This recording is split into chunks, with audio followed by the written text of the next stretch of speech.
बिस्मिल्लाहिर्रहमानिर्रहीम। अस्सलाम वालेकुम प्यारे बच्चों, कैसे हैं आप सब। उम्मीद है खैर खैरियत से होंगे इंशाल्लाह। और आज आपको अचानक से छुट्टी हो गई है तो अपने मुल्क के लिए भी आप दुआएं कर रहे होंगे इंशाल्लाह। तो आज हमारी ऑनलाइन क्लासेस हो रही हैं।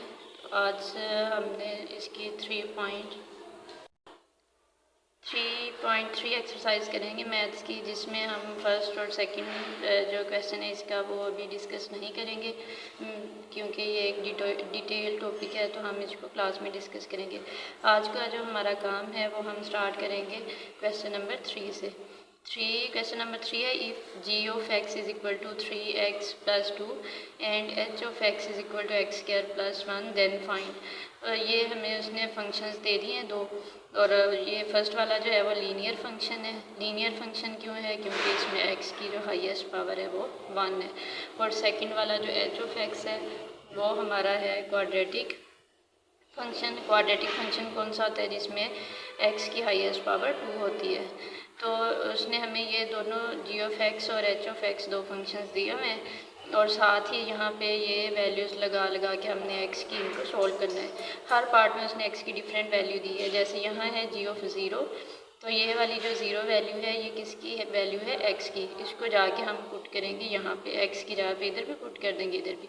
और जिसमें h ऑफ ये जैसे h ऑफ -4 दिया है, तो इसको किस वाले फंक्शन में पुट करेंगे? वैल्यू को इस वाले में। अभी हम इसका एक g वाला पार्ट डिस्कस करते हैं और एक h वाला। तो थर्ड पार्ट देखें इसका, g ऑफ 2/3, x की जगह पे हमने क्या लगाना है? 2/3। यहाँ पे देखें g के जो फंक्शन है g ऑफ x इक्वल है 3x + 2। अब यहाँ हमने क्या फाइंड करना है? g of 2/3। x की वैल्यू क्या है यहाँ? 2/3। अब ये जो 2/3 वैल्यू है वो यहाँ पे हमने इस x की जगह पे भी लगानी है ये वैल्यू, और इस x की जगह पे भी पुट कर देंगे दोनों साइड पे वैल्यू। यहाँ आ गया g ऑफ 2/3, यहाँ 3 वैसे का वैसे ही, और x की जगह पे हमने उसकी वैल्यू लगा दी ये वाली 2/3 + 2 आ गया। 3 से कैंसिल हो गया, 2 + 2 4, ये आंसर आ गया। इसी तरह एक हम अगर h ऑफ x वाला डिस्कस करें तो h ऑफ x किसके इक्वल है? x² + 1 के। अब यहाँ पे अगर देखें तो h की वैल्यू उसने क्या दी हुई है? x की वैल्यू है -1/2। तो ये जो फंक्शन उसने दिया हुआ है हमें h of x equal x² + 1, यहाँ पे अब हम x की जगह पे कौन सी वैल्यू पुट करेंगे? -1/2। तो यहाँ पे लगा दें value, h of -1/2 equal -1/2² + 1। Minus minus हो जाएगा प्लस, और इसका 1/2 का स्क्वायर लेंगे 1/4 + 1 आ जाएगा। इसका एलसीएम लें 4 + 1/4 आ जाएगा। 4 + 1 करेंगे तो 5/4 आ जाएगा। ये इसका आंसर आ गया। 3 to 7 पार्ट इसके आज हम करेंगे, और आगे नेक्स्ट 4, 5 और 6, 7 में से भी एक पार्ट डिस्कस कर लेते हैं। 7 वाला क्वेश्चन देखें, consider the function f of x equal cx² + d where c and d are constant number. यानी कि यहाँ c और d की कोई वैल्यूज़ होंगी, कॉन्स्टेंट नंबर में वैल्यू आएगी। और ये कौन सा फंक्शन है? क्वाड्रेटिक फंक्शन, क्योंकि इसकी पावर हाईएस्ट पावर क्या है? 2। Are constant number if f of 1 6 है और f ऑफ -2 10 है। पहले तो हम f ऑफ 1 फाइंड करते हैं ना, f ऑफ 1 क्या आता है? Then find the values of c and d। अब यहाँ अगर देखें तो f ऑफ x फंक्शन क्या था? cx² + d। एक वैल्यू थी f ऑफ 1 इक्वल 6, दूसरी थी f ऑफ -2 इक्वल 10। तो पहले हम इसमें x की जगह पे क्या पुट करेंगे? 1।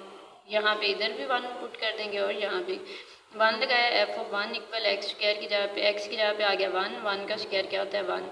c वैसे ही आ गया, c 1 से मल्टीप्लाई होगा तो c + d आ जाएगा।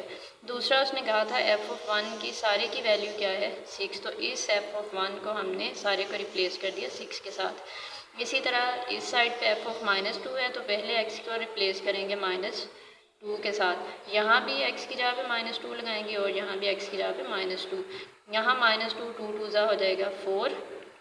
ये 4 जब c से मल्टीप्लाई होगा 4c + d। और f ऑफ -2 क्या है? सारे का सारा ये है 10। तो अब ये दो इक्वेशंस बन गई हैं। c और d हमें वैल्यूज़ निकालनी है, तो दोनों इक्वेशंस को सब्ट्रैक्ट कर दें फर्स्ट इक्वेशन में से सेकंड को। तो ये फर्स्ट वाली इक्वेशन को सेकंड में से सब्ट्रैक्ट करेंगे, डी से कैंसिल हो जाएगा और 4c में से c निकाल देंगे, 3c आ जाएगा, 10 में से 6 4, c की वैल्यू आ जाएगी 4/3 और c की वैल्यू निकल आई। अब इसे इक्वेशन 1 या 2 में पुट करें, d की वैल्यू निकल आएगी। c की वैल्यू थी 4/3, यहाँ पे हमने फर्स्ट इक्वेशन में पुट कर दी, c की वैल्यू 4/3, यहाँ प्लस है उधर जाएगा माइनस हो जाएगा, एलसीएम लेंगे, एलसीएम लेने के बाद d की वैल्यू आ जाएगी। आज का आपका काम यही है, क्वेश्चन नंबर 3 to 7 यही आपने होमवर्क करना है। दुआओं में याद रखिएगा। फ़ी अमानिल्लाह।